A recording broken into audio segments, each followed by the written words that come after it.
Our next session is an intimate dialogue with IBF fellow Lisna Chia, who currently heads Trade Services Operations at Standard Chartered Bank. Lisna is a veteran in the industry and one of the best people to share insights on functions and skills to pay close attention to for professionals who are looking to get into or get ahead in operations in the financial sector. Moderating the dialogue is our Senior Career Advisor, Adrian Wu. During the session, please feel free to put any questions you have in the Q&A window and we'll address these live during the session. I'll now hand the time over to Adrian. Hi everyone, hope you can hear me. Just waiting for Lisna to connect. Lisna, you there? Yes. Great. Your But video is the video is not on though. No, I on the video, but they say the host has. Okay. Oh, okay. Okay, I'm starting my video now. There we go. Aha, there she is. Okay, can see me? Yes, I can see you now. Fantastic. Hi, Lisna. Hi. Thank you everybody for joining us here today for this hour. We're gonna try to make this hour stretch as much as we can, because once you start talking to Lisna, the time just passes by because so many interesting stories. I just want to start by saying that in creating this session, and knowing what I do and part of the career advisory team, I sort of like scripted some questions that I sort of like wanted listeners' input on, and it's all about the kind of like questions that we get as career advisors from a lot of those mid-career pivoters, people who are looking for new opportunities, feeling a bit lost, and so on and so forth. So we didn't really rehearse. So whatever you're seeing is live and it's unadulterated, and I'm sure that listeners going to be very, very honest with us. Yes, and I'm very excited for this one. So Lisna, the first thing I wanted to ask, right? Because it's you, I normally ask people about how they got into banking, banking in the first place. But for you, I wanted to go one step back, right, and ask you to share the very interesting story about how you even came to Singapore in the early days, because I think it's a very interesting story about overcoming challenges and things like that. So for the benefit of people who don't know the story, maybe you can tell us about that story, about how you managed to come to Singapore. Okay, thank you. You can hear me? Can, very clearly. Okay. So, well, I'm a third generation Chinese born and grew up in Indonesia. My great-grandfather came from Guangzhou, China. During Asian financial crisis in 1998, food price inflated and rising unemployment triggered widespread mass violence, looting, large-scale rioting, rape and murder, which mainly targeted the ethnic Chinese throughout Indonesia and capital city of Jakarta. Thousands of people attacked Chinese, destroying and burning their homes, shops, factories, including temples and churches.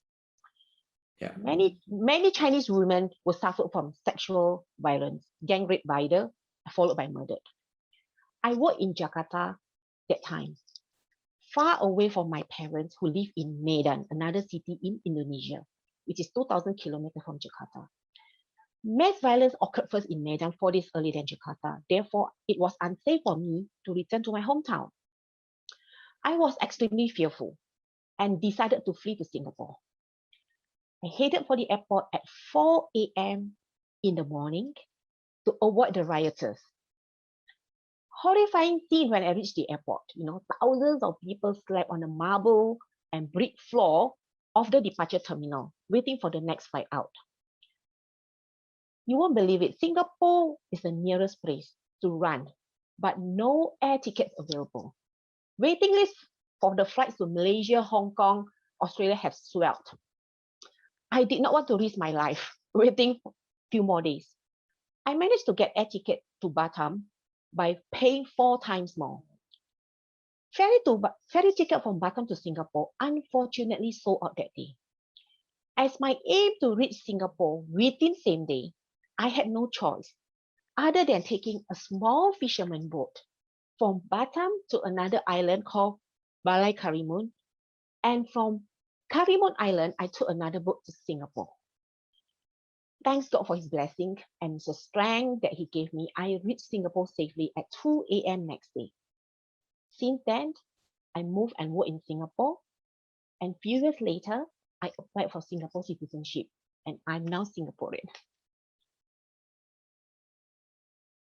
Lisna, that's a fantastic story. And for those people who are here today, I just want to encourage all of you. That sounds like the script from a Hollywood movie, but that actually is true.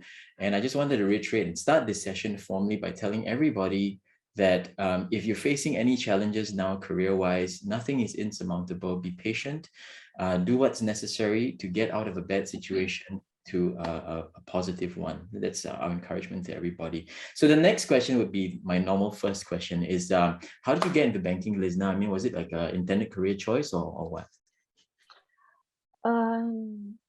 Actually, I joined banking by chance. Okay, I never imagined I would join a bank because in the first place, many years back, I did not like numbers. Okay, so banking for me is equal to numbers. Okay, so I was offered a role post graduations in an oil company. As a good daughter, before I started my first job in Jakarta, I would like to spend time with my parents. So I went back to Medan. Okay. And somehow Standard Chartered Bank was the first foreign bank opened in Medan. So it's wow, everybody said, wow, first foreign bank in Medan. Okay. So I thought that, okay, I just try my luck, okay, and send in my application without knowing whether there are any vacancy or not. Okay, I just sent in my application. To my surprise, few days later, I received a call for interview. And I went to the interview and I was accepted for a role in priority banking unit.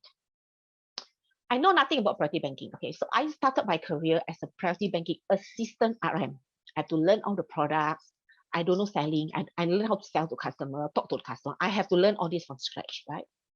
So after working in priority banking, at those days, there's not many products as compared to today's. Okay, so I was a little bit bored. I noticed my colleague in trade operations always very busy, very busy, a lot of discussion, last minute discussion. And I also sometimes overheard that talking about the interesting discussion on shipment of different types of goods and talking about the various trade international rules. I was very curious and I would like to learn, okay, about letter of credit, guarantees, trade financing. Then I requested for transfer to trade operations. I worked there for 3 years in trade operations Medan. Then subsequently, I moved to Standard Chartered Bank Jakarta as a corporate banking RM. I was very grateful. Okay, as a corporate banking RM, I had to meet corporate clients almost every day. Right, we have to give facility, we have to structure structure the deal for them. So I was indeed very grateful from the bottom of my heart that I ever worked in trade operations before, because this enabled me to provide solutions to the client on the spot during my client visit. I was really very grateful. And at that point of time, I can be very proud to share with all of you that I could be one of the RM who know trade inside out. Okay, because in Indonesia, a lot of customers, they're exporters, right? They exported garment, they exported Adidas shoe, everything, right? So trade is very important for them, So this indeed one of my differentiated service to our clients, which truly helped me to excel in my role as a corporate RM, because I'm able to exceed my revenue target almost every year. Okay, so this is the situation that I was in. Okay, then I moved to Singapore during Asia financial crisis, which I shared earlier, right? Where Indonesian rupiah declined to 1/6 of its original value. You can imagine when I moved to Singapore, I was very poor. Whatever saving I have during my working time become 1/6 value. Can you imagine? Coincidentally, that there was opportunity open in global trade operations in Standard Chartered Bank Singapore. Everything was new to me, okay? New country, new role, new working environment, new colleague, new stakeholder. Because when I work in a global trade operation, I have to deal with head of trades in 40 countries globally. So you can imagine I have multiple stakeholders with different culture, with different background, with different nationality. So everything is new to me. I had to work very hard, extremely hard. I have to do more, I have to learn more to catch up because I know nothing.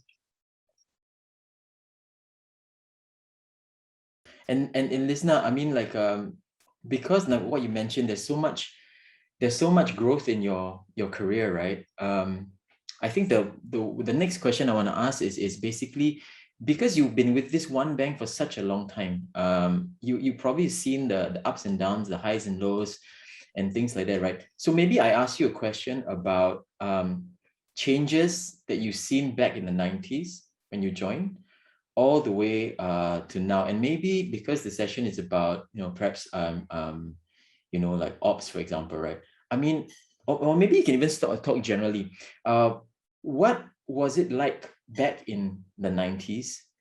What was important back then that is less important now? And in reverse, right? What is much more important now that probably will continue in importance moving forward, just for our listeners and our audience to be aware of the changing landscape, since you joined SC in the 90s until now lah. Yeah. Okay, so this coming September will be my 30th anniversary with Standard Chartered Bank.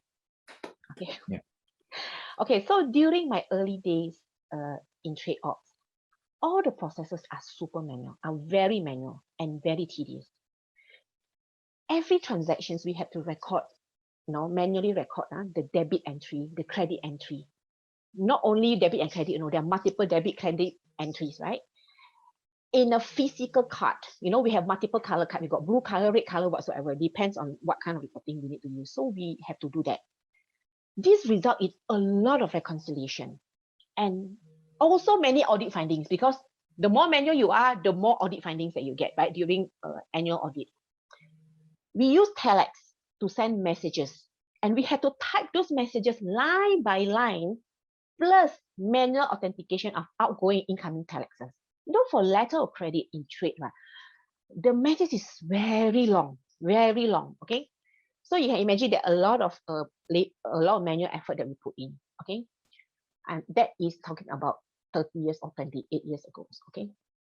So I'm talking about 20 years ago, okay? 20 years ago, that manual recording debit, credit, and pay is no longer there, okay? We have a system. We input into the system, okay? We have a trade system, we have finance system, we have multiple systems. So the same data, the same information, we have to key it into multiple systems because the system do not talk to each other, okay? Yes, we got less work on paper, physical card, but in the system, we need to input each other, okay? Input all the details, okay? Now, talking about 10 years ago, okay? 10 years ago, many of those processes progressively automated. Less manual input because system interface talk to each other. Okay, you input one place, then they will replicate to multiple systems. They talk to each other. So this has resulted in better efficiency and less manual errors. Okay, hence most of the organization able to do more with less. Means more transaction with less capacity. 20 years ago, okay, especially during month end, trade operation team, I remember I usually work very late together with my colleagues. Why? Because we need to do manual validation and manual reconciliation for all outstanding transactions, in different currency, number transaction and the value. And we also need to check about loan overdue, manual calculation of profit. So that is always a standard. Month end, we can stay until midnight in the office because we have to calculate manually, make sure it's correct. Today, month end is the best for my team, okay? We need not to work long hours because system have to shut down early. Because system shut down early because they have to run the batch, the batch run across hundreds of systems. They talk to each other, okay? So this is the key difference back then until today. Okay, so and link back to your points earlier, right? What is important back then and now? Okay, important back then is that you need to eyeball a lot of things. Accuracy, reconciliation is very important. Okay, today that skill is still important, but it's not crucial. It's not top things. Okay, today that we need to be creative. Okay, we need to able to provide solutions because all the work is already done taken care by the system. Right. Yeah. Right. And so when you think about your business right now, right? I mean, or maybe just general advice, for the people who are here now and who are looking at potential opportunities, like say for example, within the operations space, and I understand that you represent one silo of an operations, like in trade, but what would you say your advice is, right, for like the areas that people maybe you should kind of avoid right now, and maybe you should look into something else, and if you're able, what would that thing be? So what can you say about that? Okay. Yes, I also can share about not only limited to trade, it can cut across multiple product operations, can be retail, can be everything. Okay. So first, it also depends on the digitization strategy of each organization. Yeah. So that's number one. Number two, also which product operations that each organization intend to prioritize, taking into the consideration of the efficiency gained and also better risk management. Yeah, so this is a consideration. However, generally, process which are repetitive in nature, okay, data input multiple system or input here and there, can be easily taken over by robotics and artificial intelligence. Right, so because we have very smart solution out there, okay, so therefore it's very, very crucial for ops people to upskill themselves to remain relevant. While we can't predict the future, okay, we have to continuously keep a good thermometer of what's going on, right? And what is emerging and how these changes have come about. We need to be ready to disrupt ourselves, to think what are the skills that we are missing, and invest some time to develop new skills. So this is the new things that we need to focus, okay? From another perspective, I also want to share that, in my opinion, ops people has wealth of experience, knowledge. They fully understand the processes, the product requirement, the regulatory requirement, and the client requirement. Okay, so because they know that so well, this is where they can bring in significant value and better equipped in driving the change. Okay, meaning to say working with technology team, okay, in designing a new automated process. No matter how automated, you still need some human touch, in that process, right? How you design that, how you re-engineer the flow. So that's how the ops people can really add value, can make a difference, right? Because change is constant, Yeah. And Lisna, I just picking up on that point that you just mentioned, right? Like ops people giving input to the transformation of things. Is there a skill or is something that, like, for example, if you're a hiring manager, is there a skill that has to be that you find that operations people have to learn how to translate or to talk to these people? Is there something that people can look into, or are we just saying that these ops people, they're ready already, they're ready to, yeah. Is there anything that they can do to upskill, like what you mentioned? Is there anything that you particularly favor, or when you think about your own team and the hundreds of people that you manage, right? Certain skills, certain classes and skills that Yes. Definitely, there are few courses that ops people need to attend, right? So like the robotic process automation, okay, which is very, very useful. The artificial intelligence, okay, and the OCN NLP, and also the human-centered design, okay. So all these things, right, is really very beneficial and very helpful to make ops people even more powerful, okay, in actually designing the new process.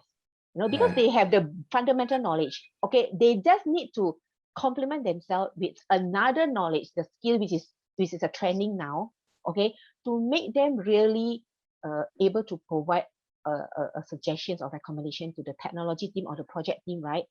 How could we transform the process, right? Maybe in the past, the process, you need 20 steps. To process a certain transaction, you need 20 steps, right? Step 1 to step 20. Maybe we need to, by having that knowledge and skill, we're able to cut down the 20 steps into 2 steps, in a very seamless manner. That's a good point. And also, there was one thing, since you're talking about this, so I'm just adapting to the questions. If if someone were to like, okay, I'm ops and I'm taking these courses to upskill myself, like what listeners mentioned, okay, human-centered design and things like that. So that's one thing. But how about, some things like the soft skills, for example, obviously, a lot of the people that we work with, they have invested their time and some money to do upskilling courses, right? 6 months, 9 months, 1 year.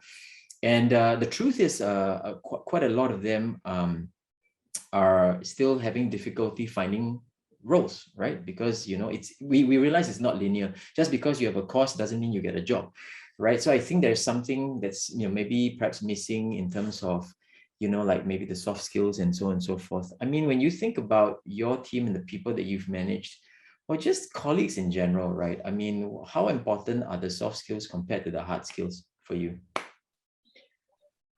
Okay, soft skill and hard skill. Okay, so both are equally important because you may apply at different circumstances. Okay, soft skill is okay. So link back to the earlier points that you're talking about. That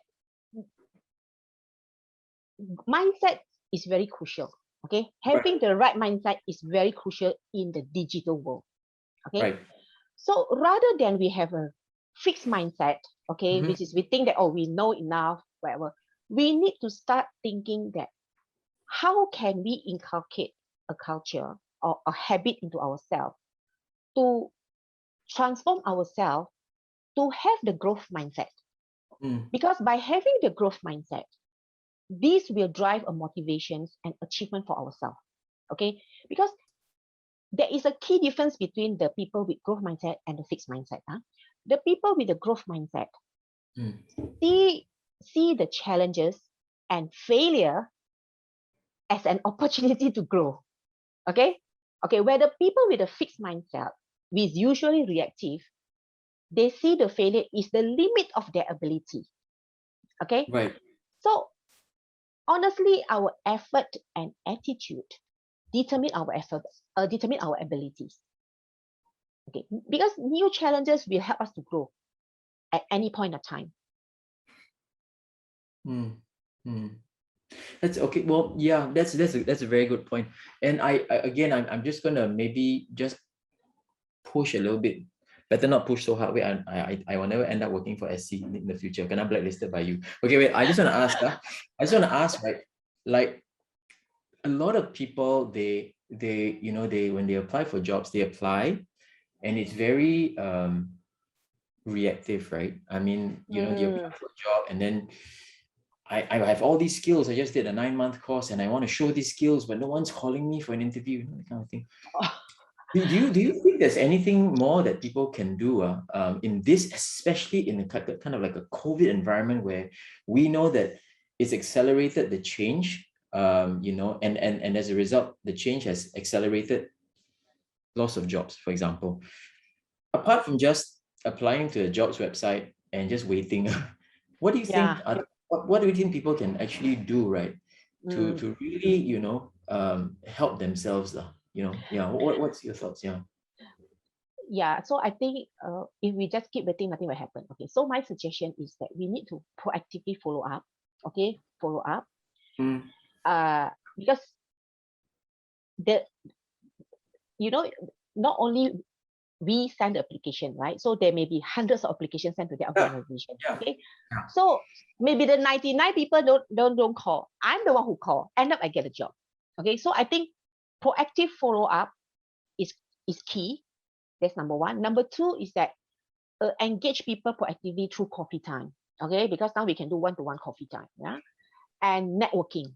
Okay, so I think these somehow able to help us. Okay, to higher the chance, right? Right. And listener, also on top of that, another question I want to ask as well. You have been, 3 decades in SC, you've been hiring people and stuff like that, right? And I think one of the questions I'm very curious, and I think it's linked to the one I just asked you. What are some of the attributes, personal attributes, regardless of years of experience, young person, old person, middle-aged person, whatever it might be, right? What are the attributes, right, that impress you, that makes it memorable? Like you're in a VCF right now, you're going to see hundreds of people, 20, 30 people going to come and talk to you. What are the things, right, that make that person or that certain person memorable? After you finish the 30, you can still remember this guy or this lady, for example. Is there what kind of attributes make someone memorable? Because I think that's very important as well, because a lot of times, the people I work with, get lost in the crowd. I feel that I'm lost in the crowd. I'm just one person. And, even VCF, how do I make an impression to these people so that when they finish, I'm the first person they meet 30 others, but they can still remember me and they will still call me. In your opinion, as a veteran, what are some of the personal attributes you think will make you remember someone? Okay, so this staff, so I tell you a bit story. Okay, so this staff is from other ops unit. Okay, so he applied for a role in trade ops. He know nothing about trade. Okay, he know nothing. So but he willing to get out of his comfort zone. Okay, from his current position into a new area that he know nothing. Okay, but he put in a lot of effort to learn and understand the product and end-to-end process. To my pleasant surprise, within 3 months, he able to identify areas to improve our processes, and he transformed the way we handle the transaction. Okay, because of his desire to add value, his desire to make a difference, okay, enable us to save 2 hours per day as a result of the transformation that he introduced. Okay, yeah, despite he's very new to trade ops, his proactive engagement with different people who involved in the process, his ability to drive and implement the positive change, able to uplift the team morale, is really indeed impressed me. Because if everybody can save 2 hours per day, they don't need to work very long hours, right? You know, so they become more efficient. So this really fantastic. Right, so that's very good. So what you're saying, you're describing a person who's very proactive, has a lot of initiative, that growth mindset, but also a very good person to be around, right? A cheerful disposition and positive thinker and things like that. I think that's really good, because also when we work with job seekers as well, we try our very best to, same message, that we can't really change much. We can only control what we can control, and that's ourselves, our attitudes, and our mindsets, for example. So thank you very much for highlighting that. And then I want to ask a slightly biased question, because my team and I, the people that we see are very much mid-careerists, so I would say late 30s, 40s, 50s, 60s. I've got one 70-year-old grandfather who's still looking to work. But the bulk of them are not junior talent. And I know that many banks, right? If you look out there, everybody is really chionging or hardcore for the junior talent. But what about the mid-careerists, right? Compared to the junior talent, they're a bit more senior. The junior talent, a bit more longer runway, and then so on and so forth. How do you think a mid-career person can compete with the junior people? I don't know whether it's a fair question. I'm sorry to put you on the spot, but I mean, do you have any sort of advice? Oh, is it? Hello? Sorry, guys. Lisna, are you there? Lisna, I think her machine has frozen. Perhaps I asked a question that was too hot to handle. I don't. Maybe she's gonna try again. Sorry, guys. Everybody that's in here. Sorry for the technical failure. Hopefully, she's gonna come in a short time. Flo, I mean, she can just click the link again and she can come in, right? Yes, but she's actually still logged on. She's still logged on. So if she tries to log in again, okay. Yeah, okay. So we lost her. I think she's going to log back in again. No worries. I just want to take this time to just address everyone here, since we're waiting for Lisna. I think that if you listen very carefully, the stuff that Lisna's shared so far is really very similar to what the career advisors at IBF also share with our job seekers. But Lisna makes it more entertaining. Okay, she's back. Okay, cool. You shocked me, Lisna. Your mic is off. Yeah, you're muted. Okay, you have to click the microphone, but there we go. Yeah. Okay, So I was just saying saying that I think I asked you a question. Your computer system gets shocked, and then I cannot disconnect it. Yeah. No. So I don't know whether you got the question, but my question was about the mid-careerists because as I mentioned, a lot of banks are very interested in junior talent, junior. But how does a mid-career professional who has had 10, 20 years of experience, right, who wants to come in, how do we, mid-careers, how do we compete with the junior talent, for example? I mean, do you have any advice for a mid-careerist? Okay, yeah. You can hear me, yeah? Can you Yeah. hear me now? Okay. Perfect. Yeah. In my view, the experience, the knowledge, the wisdom, Yeah. and the perspective of mid-career individuals is valuable. Okay, we can't discount that. Okay, despite they are getting older. Okay, like me. Okay, getting older. Yeah. So, so as the environment is dynamic, and changing very fast, it's important that the mid-career individuals have to adapt. Yeah, have to adapt. Yeah. And have a mindset of continual learning to remain relevant in digital world. That is very important. Okay, so this is my humble suggestion. However, in order to make organizations to be successful, diversity in age is also play a part because we can't have all the young people, okay, ignore all the all the middle age, right? So definitely diversity of age is still everywhere. That's good. I think, yeah. I mean, for sure, right? I mean, on the one hand, it's logical, right? I mean, like the junior talent, they are so much more maneuverable because they just started. You can mold them, right? So I think the challenge always is for the mid-careerists who, as I mentioned, they invest a lot of time and effort to reskill themselves, and then some of them are successful, some of them are still struggling, and I just wanted to find out, like, how they can make how the struggling group can make themselves a bit more relevant, and how they can make themselves a bit more marketable. Now you mentioned about being proactive, right, just now. For the people here, I want to just touch on a little bit more on that. I mean, when you talk about being proactive, right? What are some of the things that you feel that people really don't do very much of, that they should actually do more? Do you know what I mean? Like most oftentimes in looking for a job, we apply, job website, SC looking for this, I apply already, and then I wait lah. I wait for someone to call, and the call doesn't really come. When you talk about proactivity, what sort of what kind of activities do you think would count as being proactive? Okay, proactive first that you need, we also need to prepare to do our homework about the strategy, about the agenda of the organization. There we go. Good. Yeah. Yep. So we are prepare ourselves that to align with that company strategy. So we are prepare ourselves for the interview. Okay, we don't mean to bluff, but we just make sure that we really have the skill and the knowledge to grow together with that company. So that is a proactive on do the background, do the background check or do all the homework, right?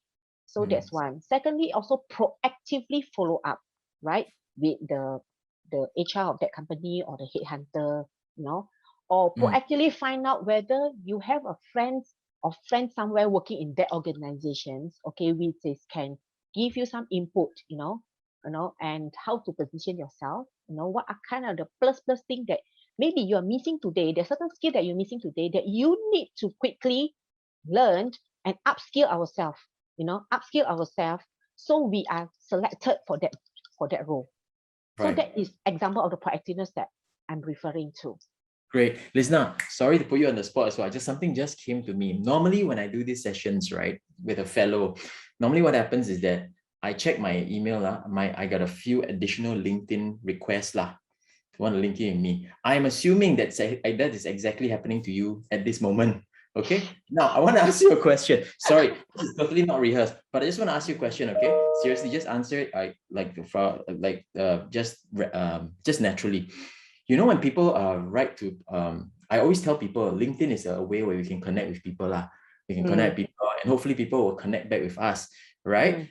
like I always tell people, no, you got to be proactive, and then you got to, try to reach out to people that you may not know, and then, okay, so my question is really, right, when you think about random approaches, you can think about an insurance agent or someone that you don't know has looking to approach you, right? What kind of message do you want to see that doesn't make you run away or ignore? I mean, what kind of message, right, do you think that you want to see that makes you, hey, actually, I don't mind responding to this kind of message? Do you know what I mean? Have you ever, do you have any kind of like perspectives on that? Have you ever encountered that? Like, you really want to, you don't mind speaking to this salesperson or a person in general because the person has approached you in a certain way, So I don't know whether or not you've ever encountered that before. Sorry, I was just asking you, just curious. Yes. So I think the person that who okay, we have many people approach us, right, randomly. So I think the first thing is the first impression. Yeah. So that's important. First impressions. Okay. We need to be very pleasant, smile, and that is the first impression before even you talk. Before even you talk, right? Is your smiling and how you dress up, how you carry yourself. So that is first step. So the second step, when even we speak, right, we need to speak in a proper manner, Right. or able to connect with that person. We need to find something able to connect to that person, right? Right. Yeah, but right now, as we are speaking, right, I know that you definitely have a LinkedIn profile.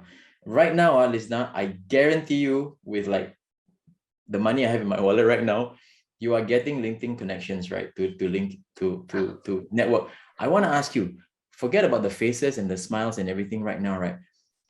What will it take for someone, or what should someone say to you to make you accept a connection? Like, for example, okay, they say, dear listener, I went into the IBF session today. I want a job. Can find me a job. That one, I think you sure don't connect or say that I don't want, right? But is there a way whereby, or is there a method or a technique or a way of approaching someone that you feel quite comfortable? You don't mind, I don't mind connecting to this person because this person feels like non-threatening, that kind of thing.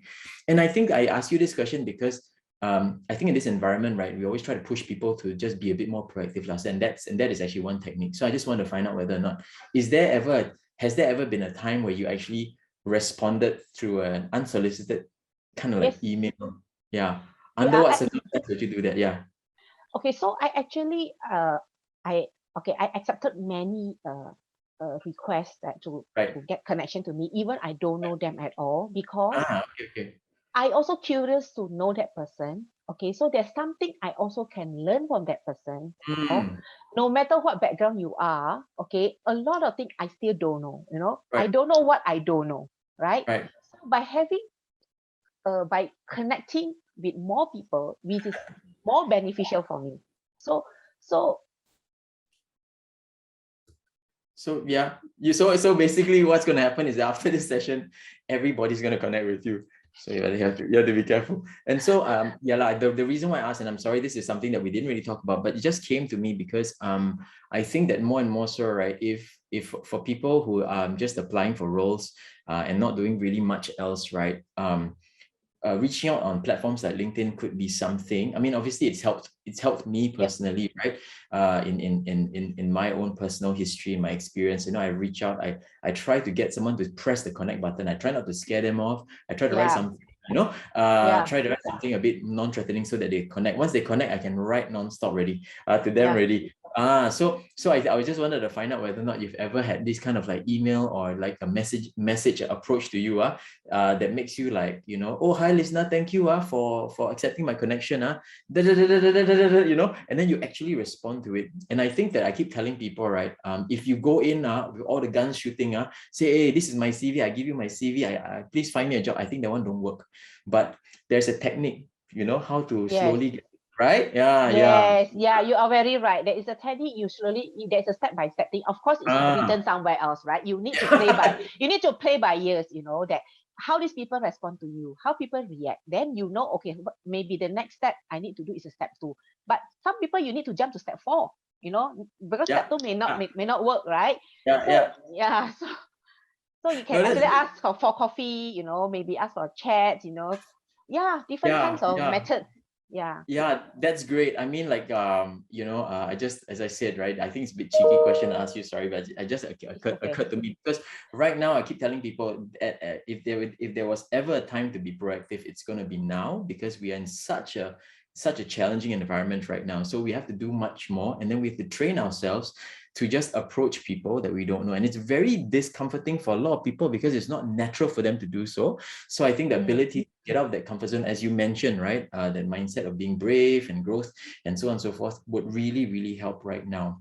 Okay, so sorry about that. Pardon me. So that was one of the things that I wanted to say. I also, okay, so the final question I guess I wanted to ask before we kind of take a few questions, right, is, like just general advice, Lisna, just general advice for anyone here with a non-traditional background, mid-careerist lah, women, return to work mothers, career break, even people from other industries. What do you think would be your advice to kind of like maximize their chances of getting into some sort of an operational type role? The kind of people like, for example, they know that, in a hardcore sales role, RM, this is really not for them. But they are open or interested in maybe something in the middle office, for example, maybe even the back office, or in ops, for example. Is there any kind of general advice you can offer these people, non-traditional backgrounds, women, return to work, career breaks, and even from other sectors? Any kind of general advice you think you can offer them? Yeah. So two things here. First, I want to suggest that the most the important ingredient is three P's. Three P's.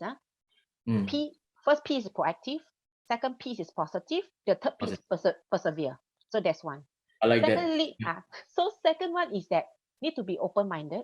Don't be so choosy. Okay, maybe you aim for A, you don't get A, you get C. It doesn't matter. You also learn something when doing C. So don't be picky. Don't be picky about getting a role, and don't be picky about the location. Okay. Why I say so? Because I have a role, but the guy who applied for that job live in Queenstown. He refused to travel to Changi Business Park to work in Standard Chartered Bank. You can imagine that? Right. I'm talking about in Singapore. Okay. So I encounter this kind of people multiple times. Yeah. So don't be picky, don't be choosy. Okay. Yeah. Yeah. So we need to be very blessed. Okay. Whatever role is offered to us, just go in and learn and try. You may be excel. With the mindset that we have, the growth mindset, you will do well. Right. Okay. Let me see. Okay, so I think with that, right, what I want to do now is I'm actually looking at the Q&A. You actually can see the Q&A too, if I'm not mistaken, Lisna. It's at the bottom, right? But don't worry, let me try to manage this, okay? I try to manage the Q&A. Let's go and try to get some of the questions. Okay, this is a fairly long one. Wait. Okay, give me a sec. Attendees, I'm sorry. Let me just have a look at some of these questions, right? Okay, Lisna, I tried this one, yeah, from an anonymous attendee, yeah. Many of them are anonymous. Only a few have revealed their names, so I don't know what. Okay, we're not going to hold you to this because this session is only your opinion, not that of SC as a bank, but in your opinion, do you think that the bank would be willing to accept candidates, or let's forget about the bank, would you be willing to accept candidates who don't have IT and banking experience or ops experience, right? If yes, are there any training programs which might be provided for such candidates? Yeah, this question is actually asking SC, and I don't want to put you on the spot responding for SC lah. So maybe you respond for your own yeah. Okay, so yes, I can speak for my department. Okay, Yes. I actually recruited a lot of staff where don't have any ops background at all. Okay, don't talk about trade, don't have any banking background or experience before. I actually focus also on attitude. Okay, if the person have a very good attitude, okay, he can learn from nothing become something. Okay, that's very important. Compared to that, I also encountered that people know about trade. Okay, but he know trade about 20 years ago. Today trade 20 years later is different. The way we operate, the way we handle the things may be different. But if the person still stick to the old way of doing things, right, it may not help the organization. It may not help my department as well. So I hope that this give you some Great. insight on this. Yeah. Yeah. And Lisna, another one asked, can I check what professional certs are useful for those in operations looking to progress? So I think you had answered part of it already, right? Or some of it. I think you had mentioned, those things. So are there any just general certs that you are quite interested in that your staff should have? I think agile, now agile things is Agile, very yeah. yeah. So I think the agile is will be useful. Yeah, Yeah, okay. the course. Yeah. Right. Yeah. And anything else? I mean, like, for example, you remember we talked about just now about liaising with the transformation people to spec out the things, to explain it to the transformation people how to do it. Yeah. And then there were some courses that you mentioned. There was one that The human center design course. there was one more. Oh, okay. I thought. Artificial intelligence. Yeah, Right. yeah. The robotic process automation. Correct. Yeah. I thought I heard one more, but no worries. It's okay. But that one. Another one is called OCR NLP. Okay. This one. Yeah. What is that? Sorry. So actually, there is a natural language processes. How the Okay. optic, the optic recognition software, that how you I see. actually transfer the certain data into automatic in the system that they can input automatically. Yeah. So that is another one that is also useful for them. Right. Thanks so much. I noticed another one also asked Marcel Campos. Marcel, I think you asked us, so repeat the new upskilling courses. I think Lisna just repeated. I think you were probably focused on that last one that I didn't catch as well. So thanks very much, Lisna. So another one, Sophia. Hi, Sophia. Sophia says, hey, hi, Lisna. Praise the Lord for your journey. It's amazing to hear that you're hitting your 30th anniversary with SCB. Thank you for your sharing. I'm wondering, how can someone who doesn't have banking and finance background get into the industry? I have a STEM background, so science, technology, engineering, maths, and about two years experience in NPOs, non-profit organizations. I think so. My interest area is to do data analysis, and I'm finishing my master's in data science with university in 3 months. Looking for an opportunity to apply a skill. What if you are able, you can be so kind to share what are some of the areas or departments that she should be looking in? Do you have any idea to this? Okay, so actually data science usually is required at unit that managing the regional or the global office, because they need somebody to get the data globally, to massage it and analyze it and summarize it in a story or a trend. Okay, and where is the trend, what is the fact, which area that we have gap, which area we have to improve. Right, understand.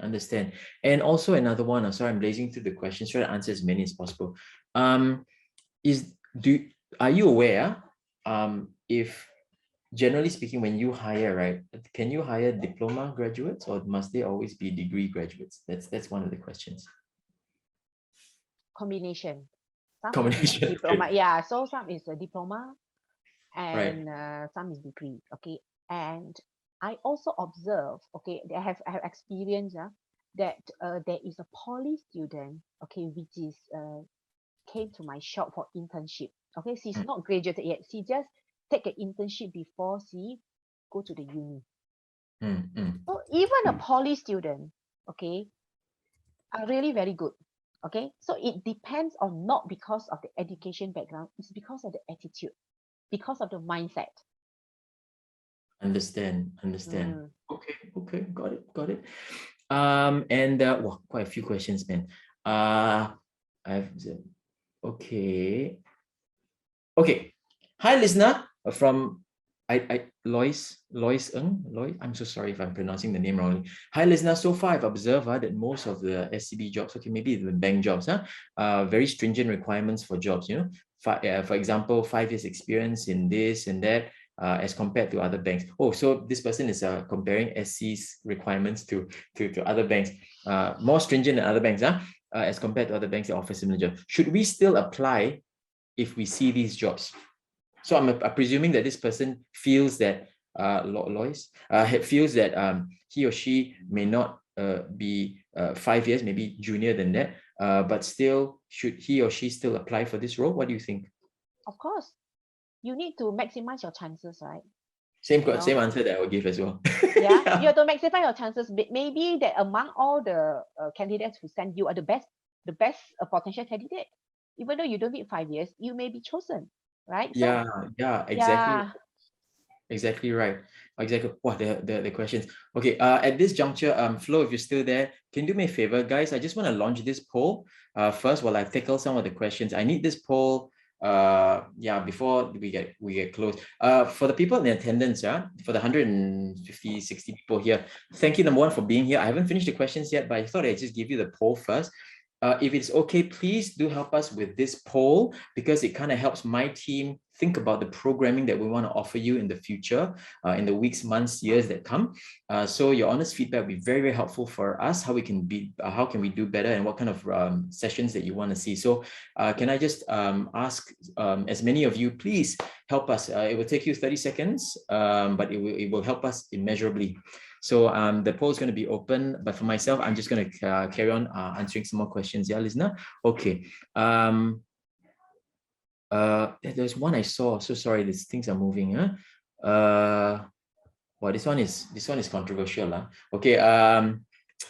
Marcel, Lisna, in your opinion, right, is there age bias in the banking industry?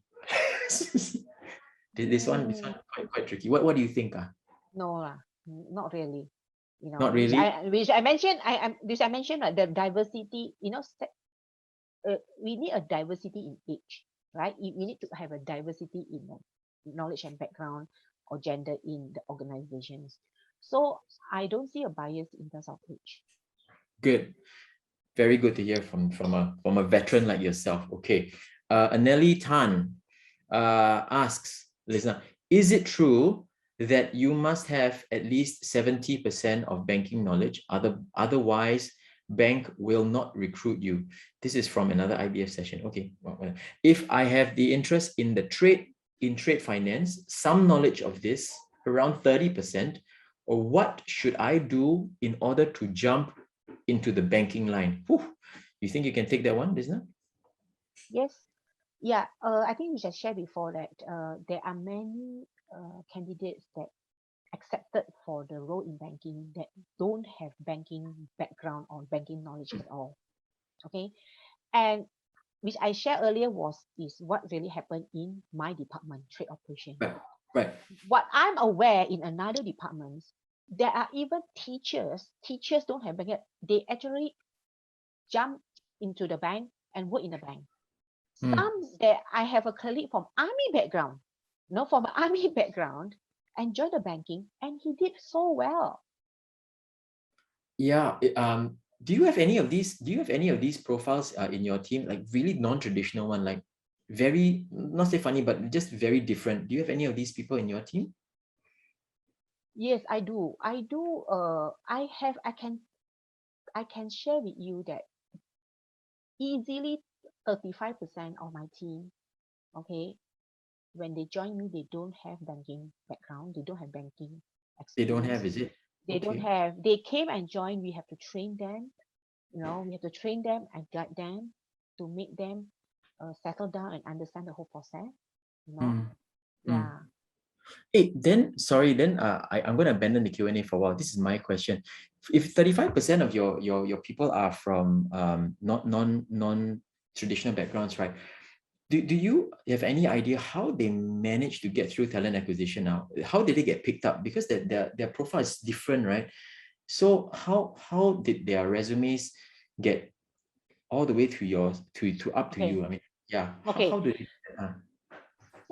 So very good questions. Okay, so we have a candidate at different level, different job grade, right? We have the juniors up to the middle level and up to the senior. Okay, so usually the junior, we are very open to those fresh grad, right, who just graduate that don't have banking background. Okay, so the same thing apply to anybody that do not have that banking background, that as long as they fit into the grade, to the level, okay, that I need, okay, we are open for that. Okay. Okay, that's good to know, Lisna. Okay, I'm also keeping an eye on time, and I know that we probably want to give a break to there's another session, I'm not sure. But Lisna, I know it was incredibly difficult to get you and everybody. You cannot imagine how difficult it was to get Lisna to do this session. So number one, I want to say thank you very much for spending this hour with us. I think we had a good time. There's a lot of learning. Thank you everybody for being here, and also to those that participated in the poll and the survey. Really much appreciated. And for if again, sorry for this marketing thing, but if any of you need career advice, remember to come see us. We stand by. Myself and my colleagues are ready to help you, provide you with some advice if you need in your career. Yeah, so don't be a stranger. Come and see us. And thank you again, Flo, for helping with this session and all the logistics. So I guess on behalf of my team and myself, Lisna, thank you. Wish everybody a very, very good, pleasant afternoon and a day ahead. Yeah.